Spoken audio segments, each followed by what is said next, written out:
Good morning, Abraham. It is.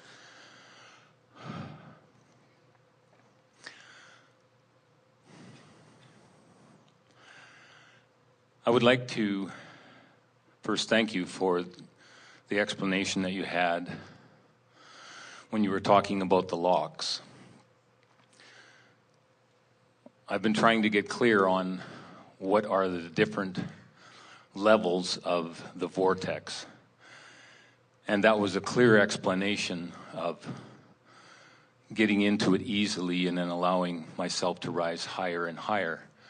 Because you let the energy do the work, and you wait for the energy to be where the door can easily open and you can move, thus the unneeded effort. Yes. When I look at fine-tuning of manifestation, fine-tuning inside the vortex is really fun and interesting. Fine-tuning when you're not in the vortex is hard work. Yes. So when I look at the things that I have manifested, and it's a surprise to me that they have shown up so easily, and then I look back at the focus or the mechanics that had to come into place for that to happen. Perfect process. I'm in awe of it, but I'm also curious that I didn't, it showed up to me so easily at the time that... Well, it's going to take some getting used to. We know that when you move into the vortex, in other words, the engine, you're not the engine. No. You're the valve, you're the channel through which it flows. But you're not the energy itself. You are the allower of the energy. Yes. But I also recognize that where I was, even though I wasn't feeling a level of being in the vortex specifically, or I may have, or I may not have been, but what I recognize is that I had no resistance.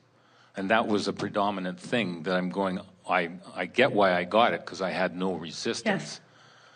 Yes. So conceptually, it's easy to understand. Yes.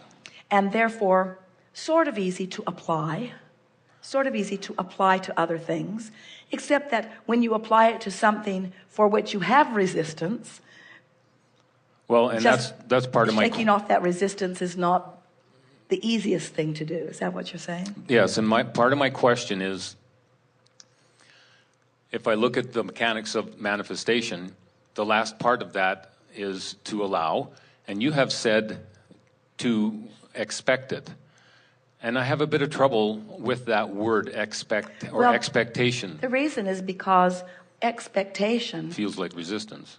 Well, when you expect something, expectation is the perfect blending of desire and belief. In the beginning, we said, if you want something and you believe it, then there's no gap. You're right there. Mm-hmm. That's what expectation is. Now, you can expect wanted things or you can expect unwanted things. In some ways, Jerry and Esther are standing under very cold air blowing down here. Karen is as well.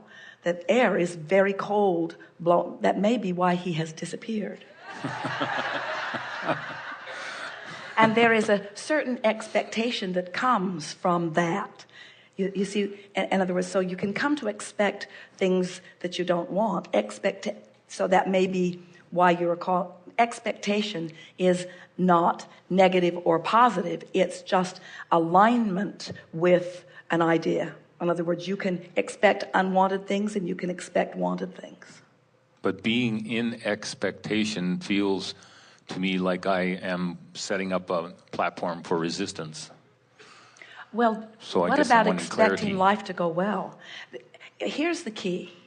If reaching for an expectation amplifies your awareness of resistance, your expectation is just more specific than you are ready for. So put it into a more general form. For example, you presented to us already here today something that would be the basis of a really good expectation. You could say, I've done it before, I can do it again. Mm-hmm.